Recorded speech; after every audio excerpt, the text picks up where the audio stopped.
crore and 20 lakh. KKR, Mustafizur Rahman is yours. আন্তর্জাতিক ক্রিকেটে রাজনীতি না আনার প্রশ্নে আইসিসির সংবিধান, আচরণবিধি আর নীতিমালা যতই কঠোর হোক, বাস্তব চিত্রটা অনেকটাই ভিন্ন।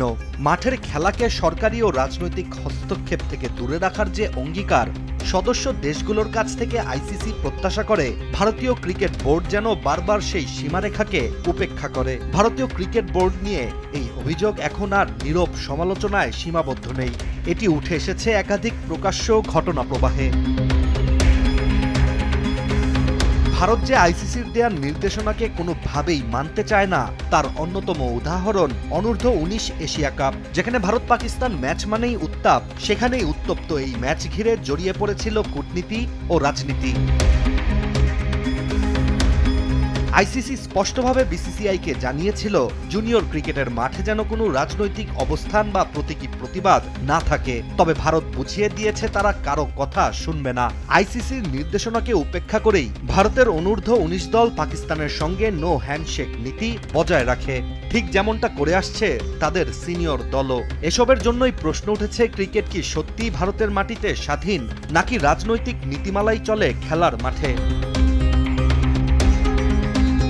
আইসিসির ঊর্ধ্বে গিয়ে ক্রিকেট বিশ্বে ভারতের আধিপত্য যে কতটা ভয়াবহ তা আরও বেশি জোরালো হয়ে উঠেছে আইপিএল এর বর্তমান ঘটনায়, যেখানে বাংলাদেশের বাঁহাতি পেসার মোস্তাফিজুর রহমান, যিনি আইপিএল এর নিলামে একমাত্র বাংলাদেশি হিসেবে দল পেয়েছিলেন, তাও রেকর্ড 9 কোটি 20 লাখ রুপিতে, যাকে নিয়ে কলকাতা নাইট রাইডার্সের ছিল বড় প্রত্যাশা। মোস্তাফিজকে নিয়ে দুই দেশেরই সেই উচ্ছ্বাস খুব দ্রুতই রূপ নেয় অস্বস্তিতে।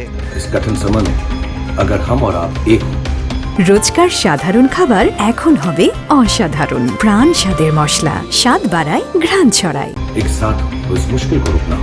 ভারত ও বাংলাদেশের মধ্যে চলমান কূটনৈতিক উত্তেজনার প্রেক্ষাপটে ভারতের ভেতরে কিছু রাজনৈতিক ও ধর্মীয় গোষ্ঠীর চাপ বাড়তে থাকে। সোশ্যাল মিডিয়া থেকে শুরু করে ভারতের একাধিক রাজনৈতিক নেতাও প্রকাশ্যে প্রশ্ন তুলেছেন, কেন একজন বাংলাদেশি খেলোয়াড় আইপিএল এ খেলবেন। তো মুস্তাফিজুর রহমান কো ভি পিটাই লাগাएंगे और শাহরুখ খান কো ভি পিটাই লাগাएंगे, जो बचा सकता है बचा लेगा, देख लेंगे। এই পরিস্থিতিতেই দৃশ্যপটে আসে বিসিসিআই। ভারতীয় ক্রিকেট বোর্ড সরাসরি কেকেআর কে নির্দেশনা দেয়, মোস্তাফিজুর রহমানকে ছেড়ে দিতে হবে, যার পর ফ্র্যাঞ্চাইজিটিও আনুষ্ঠানিক বিবৃতিতে জানায়, আইপিএল এর নিয়ন্ত্রণ সংস্থার নির্দেশেই যথাযথ প্রক্রিয়া মেনে মোস্তাফিজকে মুক্ত করা হচ্ছে।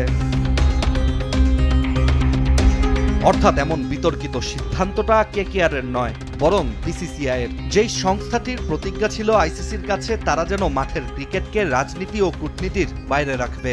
কিন্তু মোস্তাফিজকে হঠাৎই এভাবে বাদ দেওয়ার এই নির্দেশনার কারণ ক্রিকেটীয় পারফরম্যান্স, ফিটনেস বা দলগত ভারসাম্য নয়। মূল কারণ একটাই, দুই দেশের মধ্যকার সাম্প্রতিক রাজনৈতিক উত্তেজনা।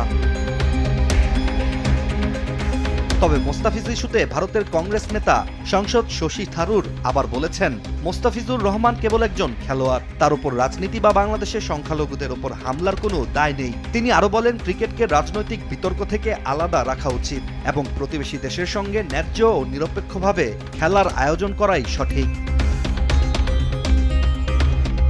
বিসিসিআইয়ের এই কর্মকাণ্ড আবারও নতুন করে সামনে এনে দিয়েছে আইসিসির সেই পুরনো নিয়ম, যেখানে সদস্য বোর্ডগুলোকে অবশ্যই স্বাধীন ও গণতান্ত্রিক কাঠামোতে চলতে হবে, সরকারি বা রাজনৈতিক হস্তক্ষেপ মুক্ত থাকতে হবে। জিম্বাবুয়ে, শ্রীলঙ্কার মতো দেশগুলোকে অতীতে এমনই অভিযোগের দায়ে নিষেধাজ্ঞার মুখে পড়তে হয়েছিল, অথচ বিশ্বের সবচেয়ে প্রভাবশালী ও ধনী ক্রিকেট বোর্ডের ক্ষেত্রে আইসিসির অবস্থান তুলনামূলক অনেকটা নরম কিংবা নেই বললেই চলে। মোস্তাফিজুর রহমানকে নিয়ে এই ঘটনা শুধু একজন খেলোয়াড়ের দল হারানোর গল্প নয়, এটি আন্তর্জাতিক ক্রিকেটের সেই প্রতিচ্ছবি, যেখানে একদিকে আইসিসির কাগজে নীতিমালা আর অন্যদিকে শক্তিশালী বোর্ডের রাজনৈতিক বাস্তবতা। ফলে ক্রিকেটকে বিভাজনের বাইরে রাখার যে আদর্শের কথা বলা হয়, বাস্তবে তা কতটা মানা হচ্ছে, এই প্রশ্নই এখন ঘুরপাক খাচ্ছে ক্রিকেট বিশ্বে। ইশতিয়াক হোসেন, দেশ টিভি।